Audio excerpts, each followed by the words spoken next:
दीदी, कल माँ का पहला श्राद्ध है। आपको याद है ना, हमने बड़ी पूजा रखवाई है। उनकी आत्मा की शांति के लिए आपको सपरिवार आना है। चारू अपनी ननद स्वाति से फोन पर बोली, नहीं भाभी, मैं नहीं आ पाऊंगी। आपको तो पता है इनको छुट्टी नहीं मिलेगी। स्वाति बोली, अरे दीदी, ऐसे कैसे? उनके बेटी जमाई नहीं होंगे तो उनकी आत्मा कहाँ चैन पाएगी? माँ के लिए आपको आना ही होगा। मैं कुछ नहीं जानती बस। इतना कह चारू ने फोन रख दिया। इधर स्वाति खो गई पुरानी यादों में, जब पापा की मृत्यु पर वो अपने पीहर गई थी।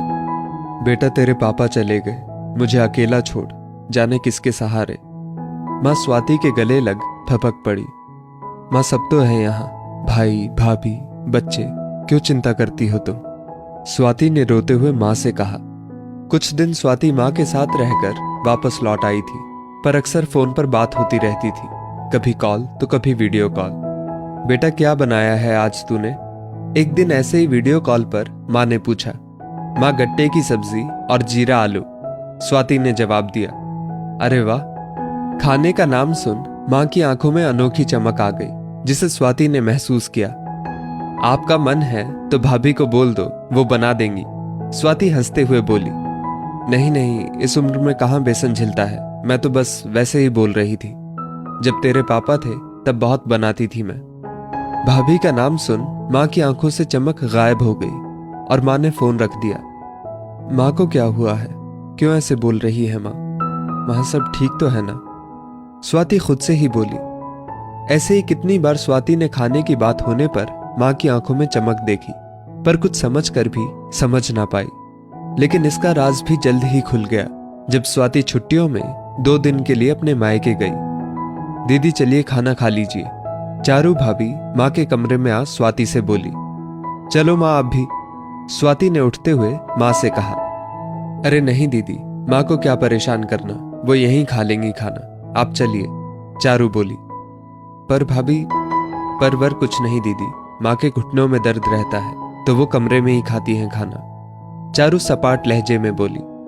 तो ऐसा करो भाभी, मेरा खाना भी माँ के साथ लगा दो, हम साथ खा लेंगे, स्वाति बोली। स्वाति की बात सुन चारू कुछ बोली नहीं, पर स्वाति ने साफ महसूस किया कि चारू को ये पसंद नहीं आया।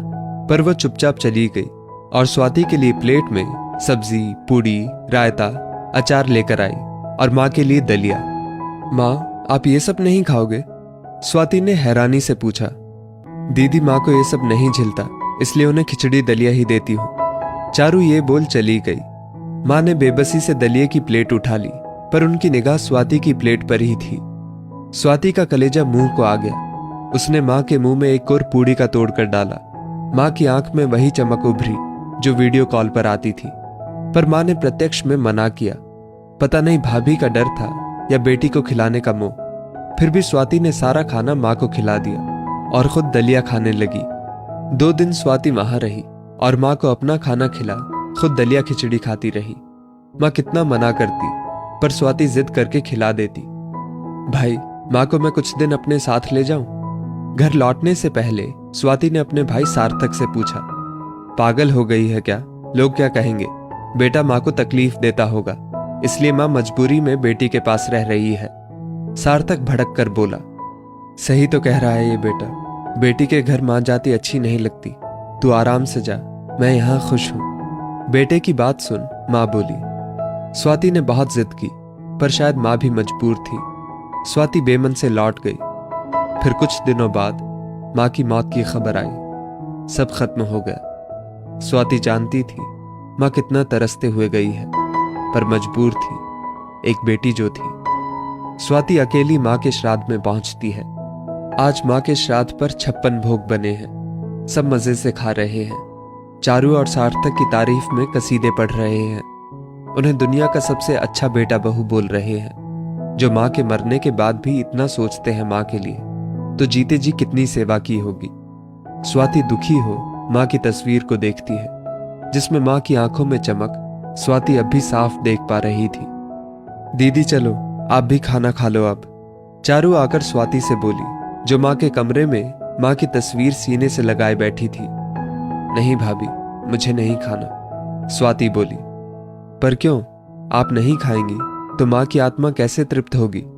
चारू बोली, भाभी, जिस खाने के लिए मेरी माँ जीते जी तरसती रही वो अब कैसे तृप्त हो सकती है। सोच के देखिए एक बार, आप आज पकवानों के ढेर लगा रही हैं। माँ के जीते जी अगर उनकी पसंद के 2 कोर खिला देती तो माँ तो वैसे ही तृप्त हो जाती। वही तो माँ का सच्चा श्राद्ध होता। ये जो आज हो रहा है ये तो दिखावा है बस। इससे माँ कैसे तृप्त हो सकती है। और जिस घर में मेरी माँ अतृप्त होकर गई है उस घर में मैं कैसे खा सकती हूं। स्वाति तड़प कर बोली। तभी वहां सार्थक भी आ गया। ऊपर वाले की लाठी बेआवाज होती है भैया भाभी, जब किसी पर पड़ती है ना तब चोट बड़ी गहरी और लाइलाज होती है। आप भी 2 बेटों के माँ बाप हो। भगवान से दुआ करूंगी वो आपको कभी जीते जी अतृप्त ना रखे। माँ तो अपना वनवास काट नया जन्म ले चुकी, पर आपका जीवन अभी बहुत लंबा है। स्वाति ये बोल माँ की तस्वीर ले निकल गई वहां से। पीछे सार्थक और चारू का सिर शर्मिंदगी से झुक गया। दोस्तों, माँ बाप को जीते जी तृप्त करना ही असली श्राद्ध होता है।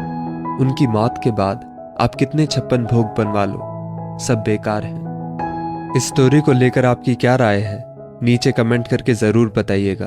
और ऐसी ही और भी बेहतरीन वीडियोस के लिए हमारा पेज जरूर फॉलो करें। धन्यवाद।